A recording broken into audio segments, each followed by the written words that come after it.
Hi, I'm Elora Taylor, guest host on Living 365 TV today. It's time to stop waiting and start living 365.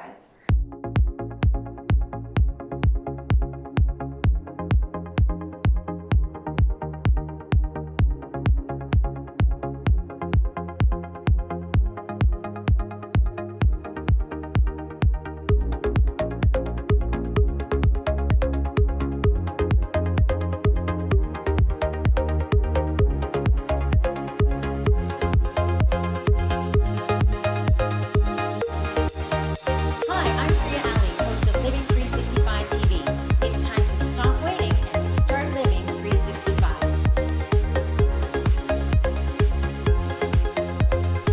Welcome to Living 365 TV. I'm your host, Priya Ali. This show is designed to bring you real experts, real tools for real people like you who are ready to stop waiting and start living 365. One of the concepts I've brought with this show is bringing you ideas and ways to enhance your mind, body, spirit living. And today I want to bring something to you. We're going to talk about mediumship and what that really means and what that's all about. So what I've done is I've brought in a fantastic guest today. Join me in welcoming Elora Taylor, psychic medium and vocal channeler. Elora, welcome to the show. Thank you so much for having me. I really appreciate you coming in for many reasons. I think from the capacity of just from the standpoint of your age, but plus the topic, this is like a double whammy. We're getting a double jewel here today, ladies and gentlemen. So tell us a little bit about what mediumship means for you. Basically, mediumship is being able to connect with people that have crossed over in a loving, healing way.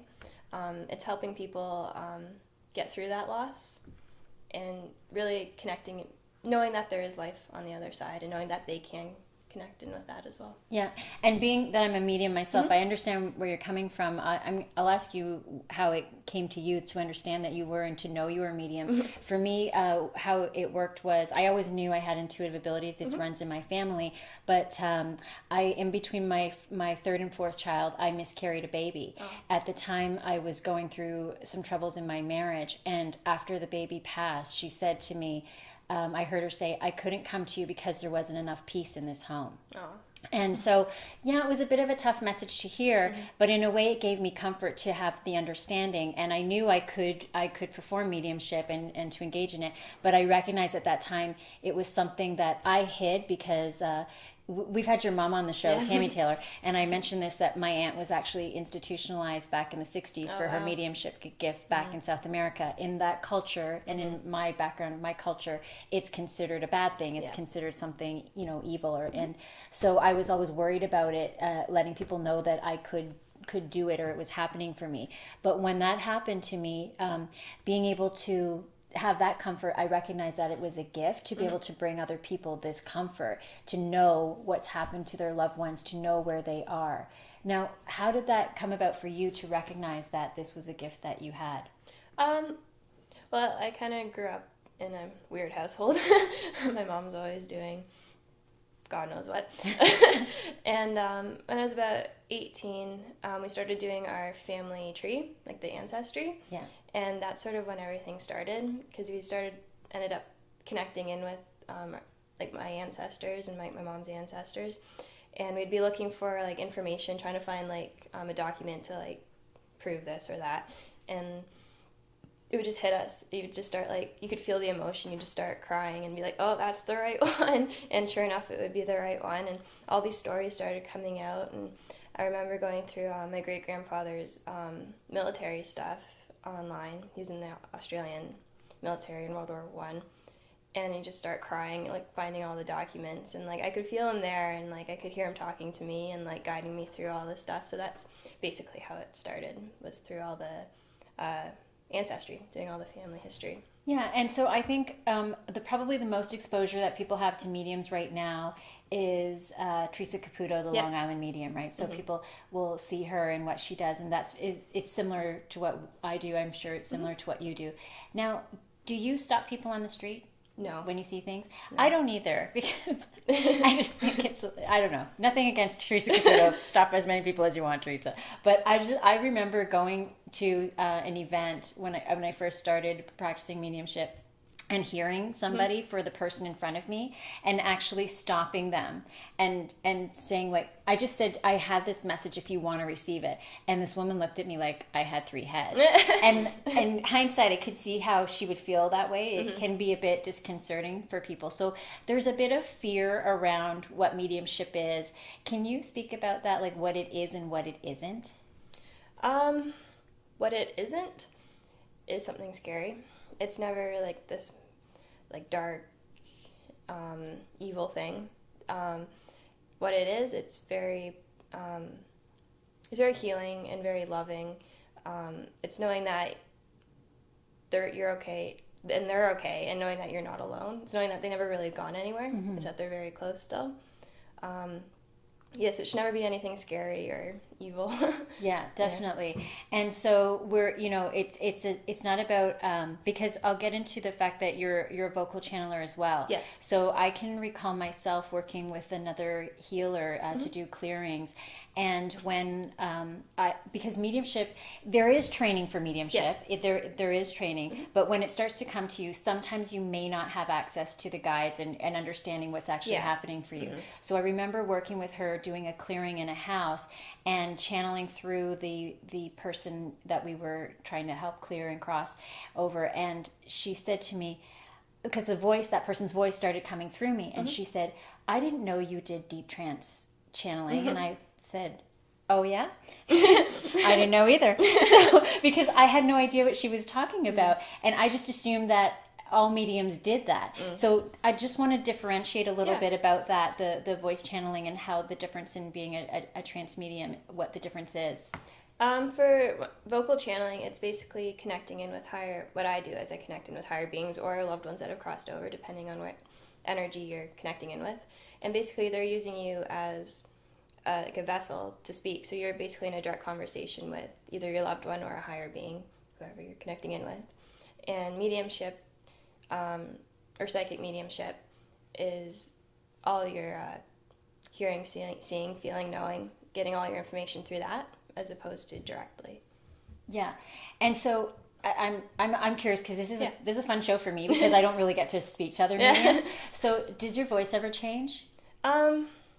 I have, not that I've noticed, okay. Not that I'm aware of. Because sometimes I'll find depending on how strongly, I've had accents come through that if you ask me to do them on a regular basis, I suck at it. But as much as I'd love to be that entertaining person, but I've had accents like Irish accents, or I've had, like some other accents come through, or words that are not part of your natural language that come through. Have you ever noticed that when you're in your own mediumship? Yeah, you tend to speak differently, and like the way certain things are phrased, you're like, I would never talk like that. Yeah, exactly. So the language is different. So that's one of the things that ends up happening for when you're working with a medium. What you'll find is that they're connecting through your loved one. So it's the type of language that your loved one would have used. They'll speak to you, because sometimes I find when I'm channeling through and you get the message and you're like, oh gosh, like that person was a little mean, or they're a little the way that they phrase it. Yeah. So but you have to say it anyways to be truthful to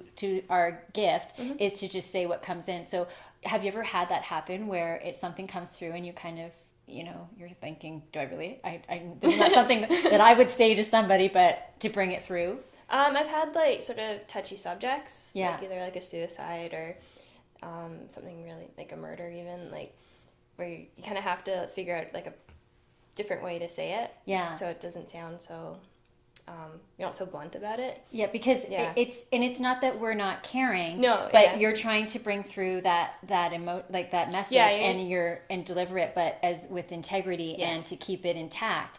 And so you're bringing it through, and those things, because I've done that as well through murders and suicides, when you're trying to relate what was going on and what was happening. And sometimes, I don't know what your experience has been, but I find that not everybody right away is at peace. Like people just kind of want to know, okay, well, where are they? That tends to be the number one question, is where are they? And are they at peace? Are they feeling pain? That kind of thing. So in my experience, it's been as recent as yesterday. So I've had a client call me yesterday. Her father passed 2 days ago, and she kind of wanted to know like what's going on. Can I track? And she said, is he at peace? And when I checked in, he wasn't quite at peace because he hadn't seen his granddaughter yet, and he wasn't still quite too ready. new. Yeah, it's too new, and he wasn't ready to detach. So I had to say to her, I don't want to lie to you. I know, I'll work to guide him along, but at this point in time, the answer is no. So how do you feel about, when you have to sort of deliver that kind of information? How do you handle that? I try to say it in the most positive way possible. Yeah. Even if it's not their direct words, but like sometimes you have to just change it around a bit. Just, it's more so like the client can accept it. Yeah. Because sometimes it's like if you just say something bluntly, they just kind of reject it, and then you're done. Yeah, exactly. Yeah. And also, the myth is that, there's a myth out there that sometimes once people pass away or cross over that, now they're good. Yeah. I'm not judging anybody good or bad, but that they've become, saintly or heavenly. Yeah. And do you find that a lot of times, because I notice that a lot of the people that I connect with that have passed over, that they are the same personality. So whatever ego they may have had or judgments or personalities, it still exists. Oh, yeah. So they may be able to be more enlightened, and they may be able to see kind of a bigger picture, because now they have another perspective of what was going on in their life. But they still have their same opinions. Yeah. Right? Yeah. You don't change. You don't change. You're the same person. You're the same person, exactly. Yeah. And the other thing is, who are some of the people that like come to see you, and why would somebody come and seek your help and your services? I sort of have had everyone from children to like elderly people. And it's just wanting that connection, wanting just some clarity on what happened. And I've had like little kids with like their grandfather passing over and trying to help them understand. So that's like a completely different reading as opposed to an older person who's had like a spouse that have crossed over. And it's just yeah. Now, I know I asked in advance, so I'm not putting her on the spot to ask her. Would you mind sharing how old you are? I'm 25. Okay. You going on 16. Me too. So you said around the age of 18. Yeah. Now, one of the things I notice with a lot of the kids, I have 4 kids that are intuitively gifted as well. All of us are intuitively gifted. It's to what degree that we're aware of it and how much we practice it and use it. But I notice a lot of the kids, right now I have a little boy in my practice. He's 2. Now, he goes to a Montessori school. I'll say, because I know his parents want me, Prestige Montessori in Oakville. And he goes to Montessori school, so he is able to communicate verbally. And so it was so amazing to me that when he was seeing spirit in the house, he actually had the words to describe it, because I was seeing the same thing. And then when I'd come back, I'd see, and then he'd come and say what he was seeing. I was floored that at the age of 2 they're seeing. But I think that the younger we are, the clearer it is, because we're closer to being as pure as we were as when we were born. So we're not tainted, we're not given ideas as to, oh no, like how many kids out there were likely it's mediumship coming through that are told it's an imaginary friend. Exactly, yeah. Right? Do you get kids like that in your practice? Have you ever worked with kids that actually see themselves? See a spirit or are in contact with in some capacity? To some degree, yeah. Yeah. I've had like children that see angels and that sort of thing. Yeah. So this particular little boy, they were flying on a trip, and he said he said, "Mommy, look!" And like they were already high altitude. There's the angels flying by, and the whole plane was looking around, right? And but it's so. I think it's something that we shut down. That there are people that will come to me and say, "I want so badly to feel him or her that I've lost, and I can't." And sometimes I explain to them that either through their grief or the state that they're in, they're not in that energy frequency that would allow them to feel. So do you ever find that in your practice, that there's people that come to you, and obviously they come and connect through you, but they say, well, why doesn't she come to me, or why doesn't he come to me? What's sort of the explanation that you're able to give around that? Basically, I kind of give them sort of ways to do it themselves. Yeah. So it's sort of like that sitting, and just asking for them to come and sort of meditating, I guess, and just clearing your mind and seeing what you can get. Either but you see if you can feel it, you hear it, know it, or see it, and sort of experimenting with that. Yeah. And sort of giving them sort of that way to do it, and just sort of trusting that whatever comes is right.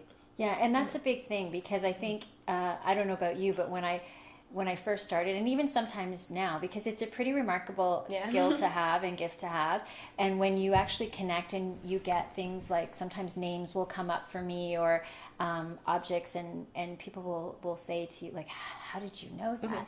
And you say, well, you mean, you know how you know it, but yet it's just so kind of remarkable. Like I find that I'm always yet amazed at being able to do this work, because it's just so it's so remarkable. It's so amazing. I'm using remarkable about 10 times, but there's not really a word to describe it. So I think that people get overwhelmed with the whole concept of it, and feeling like they don't trust the communication that comes through. And I think that it's really important, as you say, to kind of just trust that the information you're getting is right. Yeah. It's always usually the first thing that comes into your mind is usually the right one. When you start like overanalyzing it and questioning it, and you're like, well, I don't know, maybe, that's when you get into trouble. Yeah. Now, the one thing too I find is that people will want to come through mediumship and ask for guidance from their loved one, and I think that in some instances it's okay, like, but sometimes people will ask, do they like this guy that I'm dating? Yeah. Should I make this business decision? And I think that I get concerned about doing that sometimes, those sort of yes or no's, because again, it's putting your faith in someone, thinking now that they're either saintly or they have this extra vision as to what's going on. And I don't necessarily feel that spirit can predict the future, even in spirit form. What do you think about that? I don't believe so. You still have to remember that you're still talking to your grandfather or your mother. Like, it's going to be their opinions, whether like right or wrong.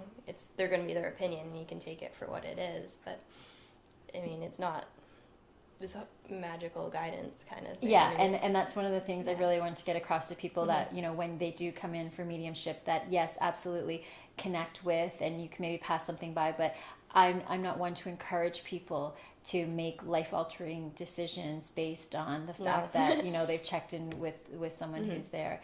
Now, do you refer to people that have passed away as, because that's another thing, people ask me if they're called spirit guides. How do you refer to people who have passed away? Either loved ones that have crossed over, or spirit. Yeah. Not spirit guides. Right. Spirit. So can you explain the difference for the audience between spirit and spirit guides? Spirit guides are more, they either haven't been in the human body, or it's been a long time since they've been in the human form, and they sort of gone through all the lessons, gone through everything to become the spirit guide. And so they kind of have a bigger view of everything. They can sort of see things objectively, and as opposed to spirit, where they're still themselves. Right. And have you ever encountered lost or wandering souls? No, I haven't, actually. You haven't? Have you? I have. Yeah. Yeah, I have. Yeah, so it's different. Wandering souls are different.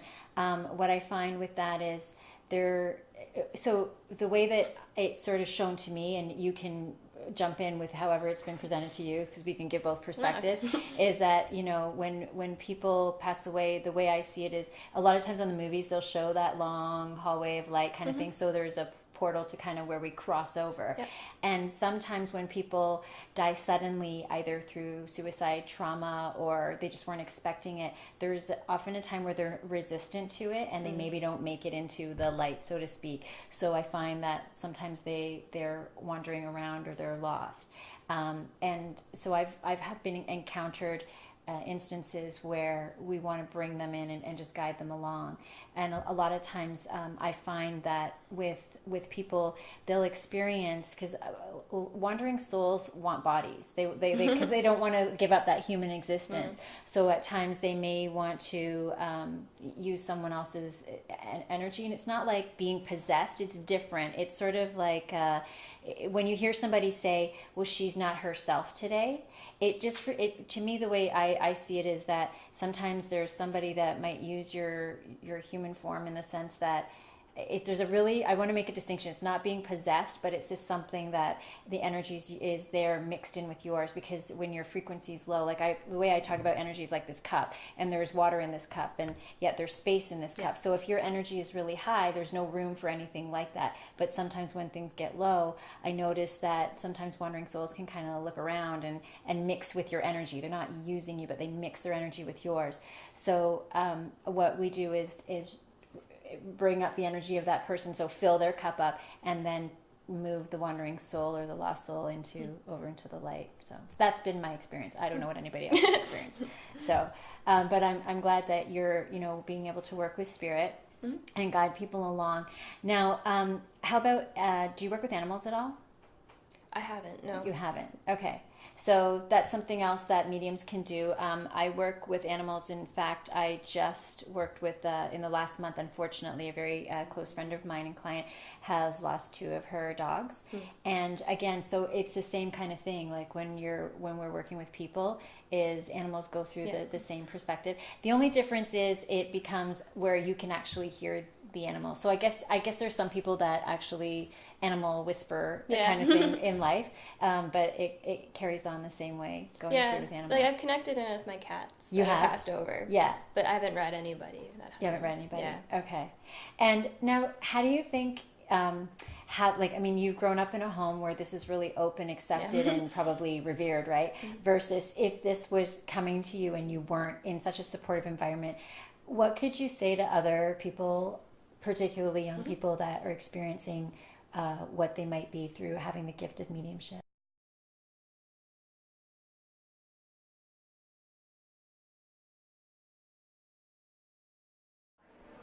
I'm standing here with the beautiful Angel Maya. Angel Maya, tell me about your product and your art that you're doing. Yes, so all my art, it's actually divinely inspired and guided by Archangel Michael. And I make my pieces, basically I go into a meditative state and it just comes through. So every piece that comes out is usually different, it's never the same. And all my pieces, I have them cleansed with sage, and it's all blessed and charged with angelic energies. Fantastic. Now, can you hold the piece up a little bit Yeah, higher? sure. Tell us about this particular piece. So this is a tree of life, and it's like for a home decor. And each crystal represents each of the 7 chakras. Very nice. How could somebody benefit by having a piece of your art like this in their house? Well, all my pieces are blessed with, abundance, prosperity, protection, spiritual growth, or anything else that, opens. It's just energetically, it's very healing. I'm also a Reiki master. So all this is infused with Reiki energies. Also, I'm a violet flame practitioner, working with Saint Germain and angels of the 7th ray. So all my pieces are also infused with the violet flame.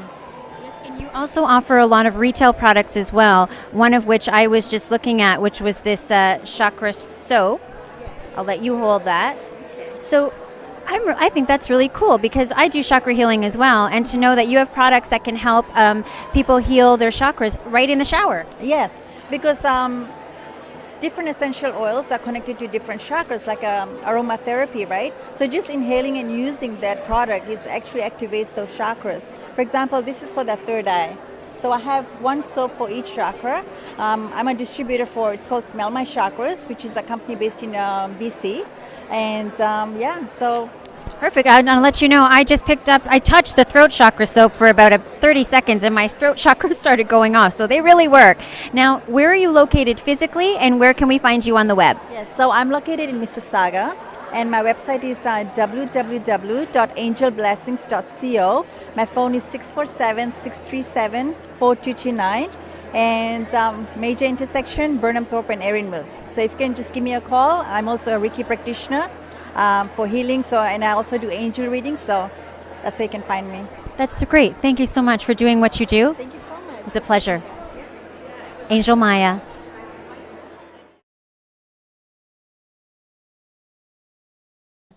I think finding other people, like a safe environment for them. So like finding like-minded minds.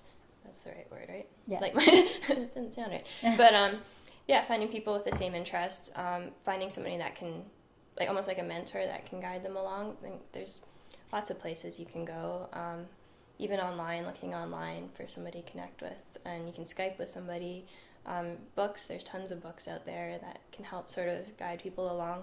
And just knowing that it's not scary, knowing that it's safe to do that work is a big thing, because they find that people that are intuitive, it's a safety issue, and they can't quite figure out why, but it's that fear, and it's knowing that it's safe to do this work, knowing that things have changed, knowing that it wasn't like in the past you had all the witch hunts and all that sort of stuff, knowing that like that's not anymore, that's done. Yeah. And sort of yeah. And really knowing that it's safe to do this, and knowing that it is a good thing again. Yeah. And it's service, it's helping other people, and the more you focus on service, the less fear you have. Yeah, because it's a gift. Now, you brought up a good point about the witch hunt, and here on Living 365 TV, you like to keep it real. So I know, and I've had feedback from even the angel shows, that some people feel that by engaging in anything other than a religious being, that we're stepping outside of what's right. Yeah. So how do you, what you're saying is we're doing this work, it's good work. Have you ever encountered that kind of response where what you're doing is a bad thing, or it's not believable, or it's bogus, or it's wrong? I think it was more for myself, more than anything. It's you start doubting yourself and questioning like what I'm doing, and then you have like sort of all these like fears coming in that it's not safe to do this, and it's sort of figuring out where they're coming from and letting them go, and knowing that this is good. Yeah, and I think it's really important for people to understand that in being a medium, what we're doing is we're not enforcing or endorsing or going against any one religion. Everybody, no matter your religious faith, you'll all have people in your lives that have passed away. And so all we're really doing is serving as a connection to them, and so that you can still communicate with them. And it's not intended in any capacity to go against or disrespect a religion of any sort. All we really are doing is to be able to connect you and bring you peace and help you to maintain the connection. It's almost like, the phone line. We're like phone lines, or, the calling card to your loved one that you're maybe no longer able to hear and see yourself, but through someone like yourself and myself, they're able to stay and remain connected and share that. Now, one of the things that I would tell someone who isn't being able to connect with their loved one on their own, because most times spirit, have you seen that mostly spirit does remain around their family members, and they're always accessible? And I think it's important to mention that unlike us, who are one-dimensional, so you can only be in that chair right now, and I can only be here right now, pretty much, that spirit can be is multi-dimensional. So that if you say we had the same grandmother, for instance, she could be with you and also be with me, and if we had other siblings and whatnot. So spirit, we're not taking them away from anyone by asking them to be with us. We're not taking them away from their state of peace by asking them to be with us. And one of the things I suggest to people is to connect in from a place of when you were in that feeling of love with them. Because I think a lot of times when people struggle trying to feel, it's because they're too much in their mind. Do you find that? Yeah. And also sort of looking, asking for signs, and sort of really paying attention to them. Yeah. And even in dreams, you'll have them come in, spirit come in and through dreams as well. Now, that's a good point, because this with signs, sometimes people get, again, caught up in that with asking for signs. And so I asked for this to happen, and what do you say? Like, expand a little bit more about asking for signs, if you will. Usually, like, don't be too specific. Yeah. You're like, I need this to happen at this time, this place. It's like probably not going to happen. It's sort of just being open to whatever they can bring through. Yeah. Now, why do you think it's not likely to happen that way? Because I think if I were not in mediumship and that was something that I wanted to do, I'd be like, well, why can't they? Why can't they not do exactly what I asked them to do? If it's real, why can't they just do it? They can to a certain degree, but it's also what they're capable of doing. Yeah. Because some spirit may not be capable of moving this cup, or some spirit might not be capable of communicating through hearing.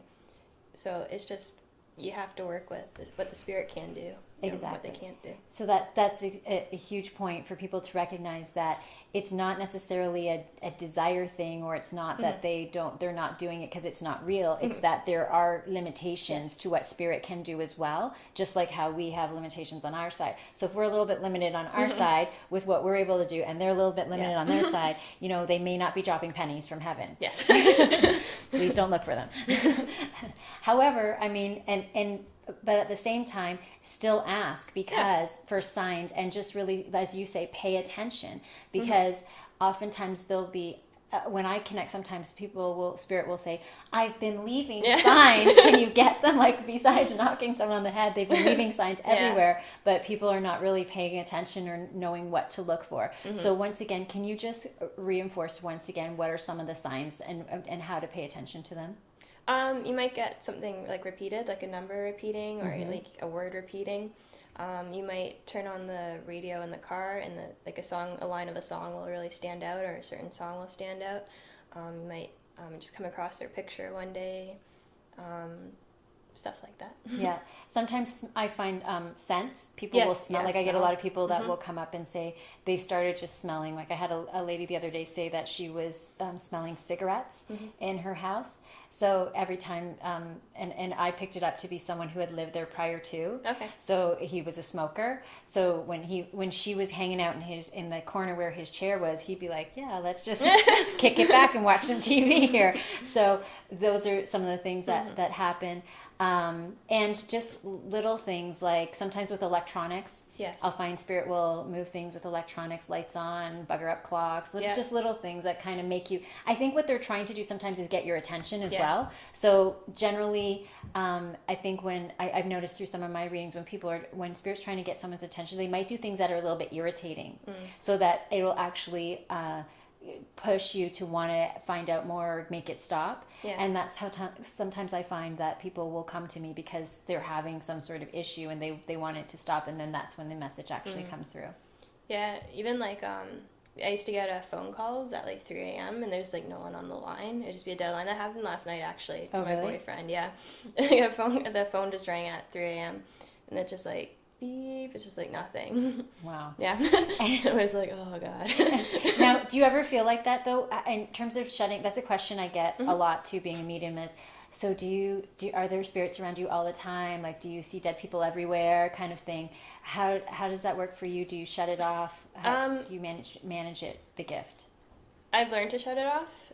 It's sort of when I'm working. When I'm not. I studied at the Arthur Findlay College in England, and they're very disciplined. So you sort of take that on. It's like, if you're working, you're working. You're not. And like, yeah, because it can be overwhelming. Yes, it can be really overwhelming to keep your channel open. And I think sometimes people don't realize that when we're opening the channel, we're either opened up or we're not. Yeah. So I can't open it a little and just get one answer for you. So oftentimes being in places, like, I often find it really interesting, and I've worked different psychic fairs and in different trade shows, being open, because you have to be open in order to do your readings and whatnot. But that's when spirit tries to come to you, because a lot of times the way I explain it to people is, imagine if someone here was dropped off in China and couldn't speak a word of Chinese, and then all of a sudden you found that one person that spoke English. That's kind of like what happens for spirit, because they find someone who can actually speak their language and be able to connect. So they'll do things to try and get through to us. And sometimes I find when I have readings for people, or I'm doing a reading, other people that they know, those loved ones will come through, and they're like, "Do you know Bob?" And they're like, "No, Bob's my neighbor's grandpa." And I'm like, "Oh, well, could you let Bob know that his grandpa says hi?" Because that's the opportunity that they get to kind of come forward. And then other things, like, I'll find when I'm doing readings, people will want to come through faster. So you might be looking for, say, your sister, but your Aunt Louise was really very vocal in life, and she was a bit pushy with communication. So she might come forward first, because she just wants to be heard, because that's how Aunt Louise was. And nobody got a word in edgewise around her. Do you ever find that when you're doing readings? Yeah, I find that sometimes spirit will bring like help someone else come through. Yeah. So you'll have like some like distant relative or like a friend and that you don't really know first, and then they can open the door for who they really want to connect in with. Yeah, I definitely find that too.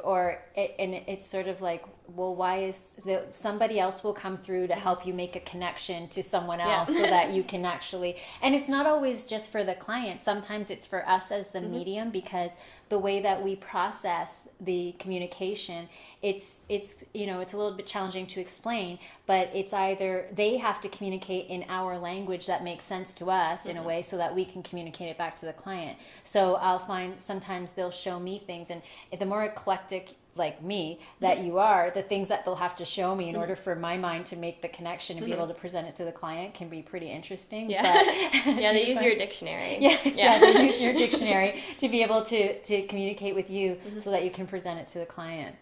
Now, do you ever get clients that want to test you? Yes. And how do you feel about that? I learn not to give into it. So if you don't want the information, you know, don't bother, kind of thing. You know what I mean? If you're not open to it and sort of take what you can from it. Yeah. It's sort of like, why are you here? And it sort of blocks everything. It does. Yeah. And that's the thing I really want to stress as well for people that might be engaging in readings or mediumship readings or psychic services, is that, yes, unfortunately, there may be, I don't know, but I'm sure there's been instances of people that are not necessarily gifted, and yes, they maybe do take advantage. And we're really sorry that happens to you if you get one of those. However, for those of us who are legitimately working in the industry and connected, when we get people coming in to question us, what you're actually doing is you're putting up a wall. Yeah. And then you're saying, you're closing the door, like a solid door, and basically saying, tell me what I'm wearing behind the door. I'm like, well, you know, it doesn't make sense to me, because that's not going to be easy. But if you allow the guard down and you let us in, because we're reading in your energetic field, if you block it off, it makes it harder for us. So even by doubting us, it's like you're putting up a wall. Yeah. And I find it so much easier with the clients. We can do it. I'm sure you can as well, but it's just harder it's because and it's draining, and people don't realize that to actually use these gifts, like there's no measurement that we can say to someone who works from 9 to 5 in set amount of hours, say an assembly line, and we know roughly how tired they would be because this is the part of their body they're using, their brain and whatever. For us, it's really difficult to measure. Some readings could give you energy, and some of them can be extremely draining. Yeah. So depending on the energies that you're tapping into, people don't realize that when we have to break down the walls, that it's even harder to do our job. Yeah. And so what do you do for people like that? Like, what do you say to them when you sense that that's what's going on? Usually just mention that, like, just the more open you are, the easier the information can come. They're not going to waste energy on stuff that you already know. Like, it's like, what am I wearing? Like, well, you know what you're wearing. Like, they're not going to waste energy on that. Or what's in my purse? Yeah. I brought something in my purse. Can you tell me what it is? Like, they're not going to waste energy on that. They're here to give you a message. Exactly. And either, like, they'll, like, go along with it and sort of open up, or, like, I just can't read you. I'm sorry. And that's it. and that's really an important point, is that when Spirit's coming through, it's not a novel game that we're playing. If you're actually have come to a medium, generally speaking, Spirit wants to speak to you because they've somehow, either through signs or through communicating with you on the back end of things, they've prompted you to want to connect with them. So if you're actually there's something usually that they want to tell you. And so as you say, to play the, like, what's in my purse game, is kind of a waste of time and the energy and the intention of what Spirit's there for. So stop testing us psychics, please. We know what we're doing, right? Yeah, and so we talked about working with kids as well. Now, sometimes what would you say to a parent whose child might be seeing or hearing or feeling Spirit, to be able to encourage them? Yeah, just supporting them in the way that they can and creating that safe environment. Safety is such a huge key in all of this, because anytime fear comes in, you start blocking yourself and the information doesn't come through as smoothly. And just, like, allowing the child to be who he or she is and exploring that to its fullest. Yeah. I know when my older son was about 2 years old, when we would go visit, my parents had lived in this house and they had a long backyard. There was a pool back there, and he would always say, the man is out there, the man is out there. And he sees very clearly. And so we would look at every plausible reason. Like, I finally chalked it up, I think, to, oh no, buddy, it's the reflection of the TV on the window that you're seeing, and that's because I didn't really get it. So I think one of the things is where kids are involved is to kind of take what they say with a little bit of merit, because I think sometimes it's our own fears as grown-ups and as adults and as parents that would want us to just like, I can't deal with the fact that you might be seeing something, so let's just call it your imaginary friend and call it a day, buddy. Put him away, tell Johnny to go home, and that he can't stay for dinner, right? So I think that it comes out of fear, but really encouraging, because it can be really tough on kids, or I mean even adults, but it can be really tough, especially on kids, if they're experiencing connection with spirit and not really being guided and supported through it. So I feel like it's important for us to support them. Yes, of course. Perfect.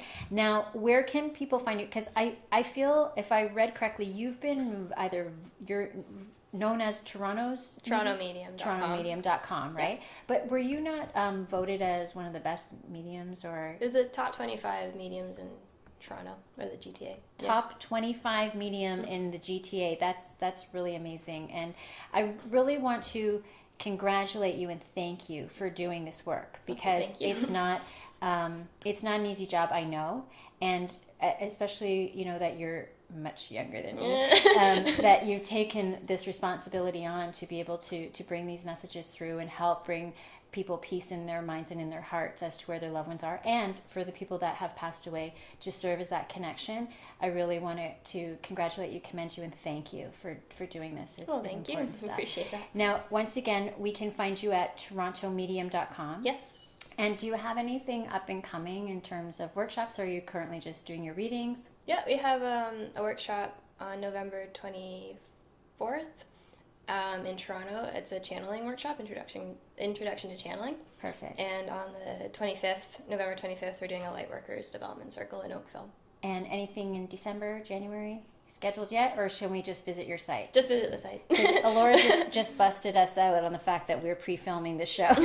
So November 24th and 25th will have passed by then, but that's okay. No, it's all good. So definitely, though, all your events will be listed on the site. If you go under the workshop tabs, everything's there. Okay, well, thank you so much for joining us today. Really appreciate you being out here and sharing your story. Well, thank you so much for having me. Thank you. Ladies and gentlemen, mediumship might be a little bit scary to you. It might be something that's out of your comfort zone, and I completely understand that. To be honest with you, when I first started talking to a ghost, it was a little out of my comfort zone too.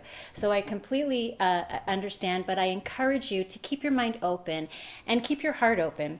For those of you who are looking to connect with people who have passed away and going through that grief, it's a really tough time. And I understand that having the comfort, having the peace of mind, having the peace of heart that your loved one is safe and in a better place can really help you move forward through the loss of having that human contact with them.